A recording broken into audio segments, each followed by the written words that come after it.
Welcome back to Bigg Boss 9 Telugu. నేను మీ Vamsi Sirivella.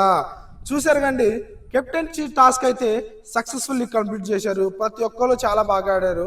And అందరికంటే ఎక్కువ నాకు రాము రాథోడ్ అనిపించింది. మీకేమనిపించిందో కింద కామెంట్ చేయండి. అసలు రాము రాథోడ్ గురించి ఎంత చెప్పినా తక్కువే అండి. అసలు ఫ్యాబ్లెస్ గేమ్ ప్లే. నేను ఫస్ట్లో అనుకున్నా ఇంత చిన్నగా మాట్లాడుతున్నాడు, అసలు గేమ్ ప్లే ఫిజికల్ టాస్క్లు ఎట్లా ఆడతారు అనుకున్నా. కానీ ప్రూవ్ మీ దట్ రాంగ్ అని అసలుకి ముందు మర్యాద మనీష్కి అయితే 90mm రాడ్ అయితే దింపాడండి. ఎందుకంటే నిన్న మర్యాద మనీష్ నోటుకు వచ్చినట్టు రాము రాథోడ్ని అయితే తిట్టాడు. పాపం సింపుల్గా ఇంట్రోవర్ట్ అయ్యండి, సరేలే టైం వచ్చినప్పుడు చెప్తాలే అంటూ టైం వచ్చింది. మర్యాద మనీష్కి అయితే గట్టిగా దింపాడు మన రాము రాథోడ్ రాడ్. అండ్ పవన్ కళ్యాణ్ అండి, పడాలి పవన్ కళ్యాణ్. నేను కుర్రోడు చాలా పాజిటివ్ మైండ్ సెట్ అని నేను కూడా పాజిటివ్గా చూసా. కానీ తను గేమ్లో అన్ఫేర్ ఆడాడండి. ఇట్లా పట్టుకున్నాడు.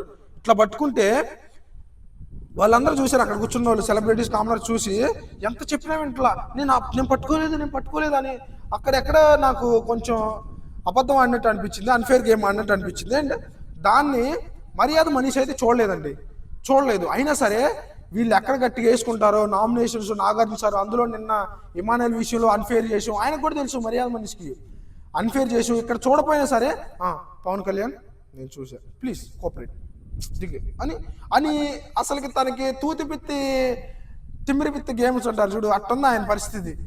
అసలుకి ఆయన ఎందుకు వెళ్ళిండో బిగ్ బాస్కి నాకైతే అర్థం కావట్లా. ఒక గేమ్ అర్థం కాదు, సంచాలకి అర్థం కాదు, ఫుడ్ రూల్స్ తెలియదు, ఏమీ తెలియదు. ఒక గుండేసుకొని వచ్చిండు. అందరూ అనుకున్నారు గుండేసుకొని వచ్చి కొంచెం నాలెడ్జ్ ఉన్నోళ్ళు, బాగా నాలెడ్జ్ ఉన్నోళ్ళు అనుకున్నారు. ఈయనకి నాలెడ్జ్ లేదు, బుర్ర కూడా లేదు.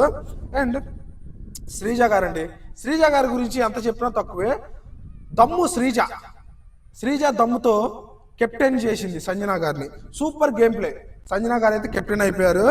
అండ్ ప్రియా గారు ఎక్కడో డిపెండ్ అవుతున్నారు అనిపిస్తుంది అంటే పక్కనున్న ఫ్రెండ్స్ వల్ల. వాళ్ళని సపోర్ట్ చేయడానికి కోపంతో ఎంత బండనో వేసుకొని వాళ్ళ మీద కరిచేసినట్టు మాట్లాడడం అని నాకు అనిపించింది. అండ్ ఇమానుయల్ గారిని చూస్తున్న నాకు ఎక్కడో తేడా కొడుతుంది. ఖచ్చితంగా తను టాప్ 5కి వస్తాడని నాకైతే అనిపిస్తుంది. ఎందుకంటే అసలు టాస్క్ని అర్థం చేసుకునే తీరు కానీ, తను మాట్లాడే తీరు కానీ, ఓ మై గాడ్, ఇలా కూడా అర్థం చేసుకోవచ్చా, నువ్వు కమిడియన్ కాదురా బాబు అనిపించింది. అండ్ సంజన గారు అయితే కెప్టెన్ అయిపోయారు. కానీ తను ఎక్కడ గర్వం చూపించలేదండి. కెప్టెన్ కాకముందు చాలా దూల పనులు చేశారు, ఇది చేశారు. కానీ కెప్టెన్ అయ్యాక చాలా ప్యూర్గా నార్మల్గా నేను కెప్టెన్ని నా రాజ్యం చెల్లాలని ఆ టైప్లో ఏం లేదు. పర్ఫెక్ట్గా సరే అది చేద్దాం, ఇది చేసుకుందాం అని రూల్స్